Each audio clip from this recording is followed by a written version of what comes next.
أعوذ بالله من الشيطان الرجيم. بسم الله الرحمن الرحيم.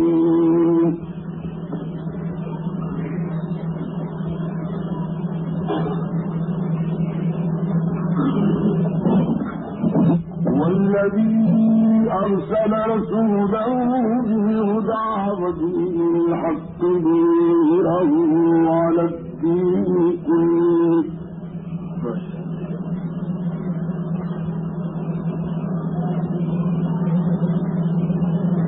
وكفى بالله شهيدا.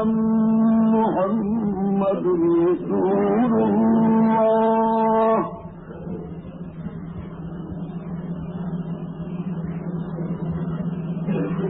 والذين معه أشداء على الكفار رحماء بينهم تراهم ركعا سجدا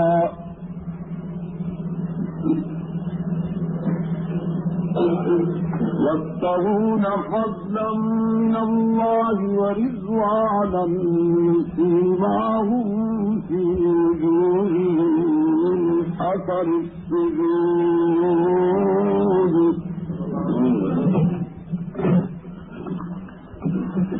ذلك مثلهم في التوراة ومثلهم في الإنجيل.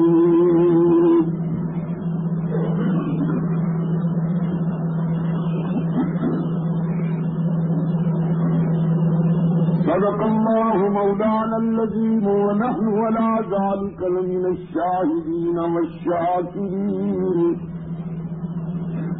والحمد لله رب العالمين. تعالى شیخ اکبر علی براجی MC تصویر سے انچارج کی گئی. واجب التکریم بزرگوں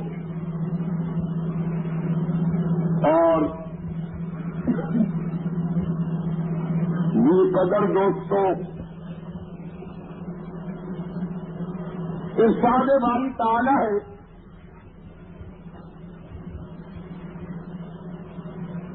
کہ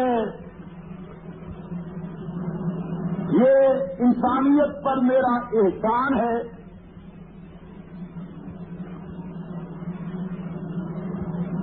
بالخصوص اہل ایمان پر کہ میں نے تمہیں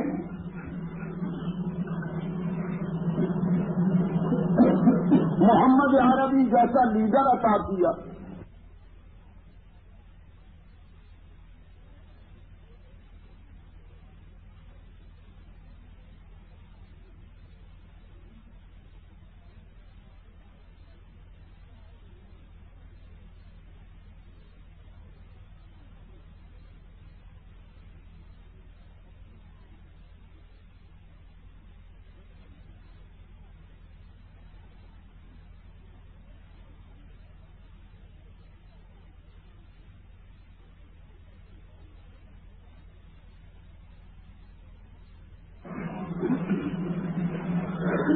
ایسا راہنما بخشا جس کی نورانی تعلیمات نے، جس کے آفاقی پروگرام نے، جس کے فطری انقلاب نے اور جس کے جبلی دستور حیات نے تمہارے فکر و نظر کے اندھیروں کو رشد و ہدایت کے سویروں سے بدل دیا. ایک مقام پر ارشاد ہوا وَإِن كَانُوا مِن قَبْلُ لَفِي ضَلَالٍ مُبِينٍ، ورنہ انسانیت کھلی گمراہی کی طرف بڑھ رہی تھی، ہلاکتوں کی طرف بڑھ رہی تھی، بربادیوں کی طرف جا رہی تھی. ہم نے انسانیت کو ہلاکتوں اور بربادیوں سے بچانے کے لیے ایسا معلم دیا، ایسا حاجی دیا جس سے حسن تربیت نے انسان کو پھر اتنا قیمتی بنا دیا کہ فرشتوں نے بھی اس سے رشک کی.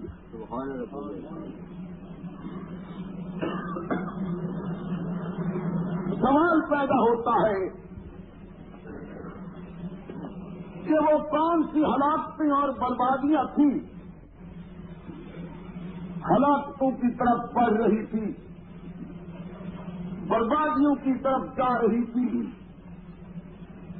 ہم نے انسانیت کو ہلاکتوں اور بربادیوں سے بچانے کے لیے ایسا معلم دیا, ایسا ہادی دیا جس سے حسن تربیت نے انسان کو پھر اتنا قیمتی بنا دیا کہ فرشتوں نے بھی اس سے رشک کی.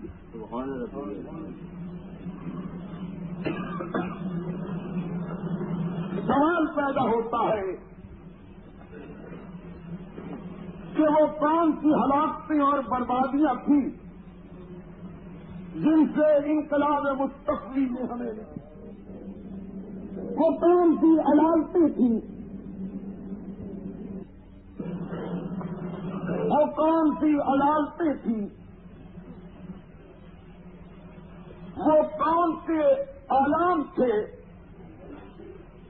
جن سے سرکار دو عالم صلی اللہ علیہ وسلم کے دستور نے اور آپ کے پروگرام نے انسانیت کو نجات دلائی. کیا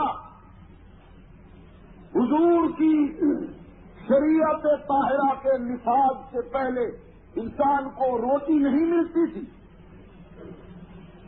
تاریخ سے جواب ملتا ہے کہ نہیں, اس سے اچھی ملتی تھی جو اب مل رہی ہے. اب تو ڈالڈا کے مارے ہوئے کھانے ہوتے ہیں,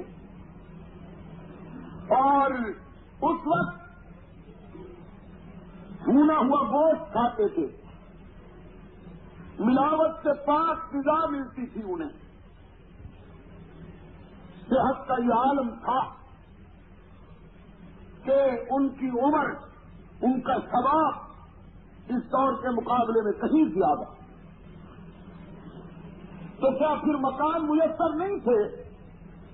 تاریخ جواب دیتی ہے مکان بھی انہیں میسر تھے, قلعہ نما رہائشیں ہوتی تھی ان کی. آثار قدیمہ بتاتے ہیں کہ اس دور کی عمارتیں موجودہ پلاسٹک کی عمارتوں سے کہیں زیادہ ٹھوس ہوا کرتی تھی. کیا کپڑا میسر نہیں تھا؟ جواب آتا ہے نہیں, مخمل پہنتے تھے, حریر اوڑھتے تھے, کمخاب پہنتے تھے. تو پھر جب روٹی بھی میسر تھی, مکان بھی میسر تھا, کپڑا بھی میسر تھا, تو ہلاکتیں کون سی تھی, بربادیاں کون سی تھی؟ جواب آتا ہے ہلاکتیں یہ تھی کہ انسانی زمین اپنے مرکز سے ہٹ گئی,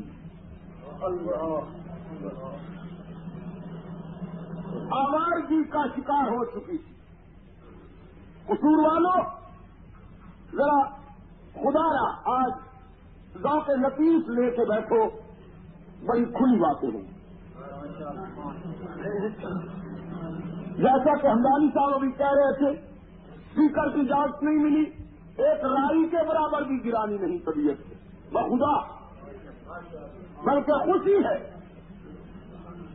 آج مجھے اس شعر سے نسبت ہو گئی. برے صغیر کے سینے پر کبھی ایک درویش گرجتا تھا, عشاء کی نماز پڑھ کے بیٹھتا تو صبح کی نماز ہو جایا کرتی. نعرہ تکبیر,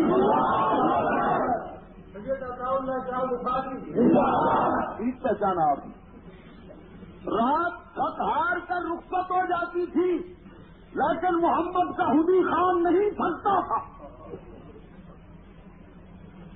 تو میرے دوستوں, اگرچہ وہ فرصتیں میسر نہیں, ہمیں وہ حالات میسر نہیں, وہ سامعین میسر نہیں, اور سچ پوچھو تو وہ موسم بھی میسر نہیں, لیکن بہرحال نقل ہی صحیح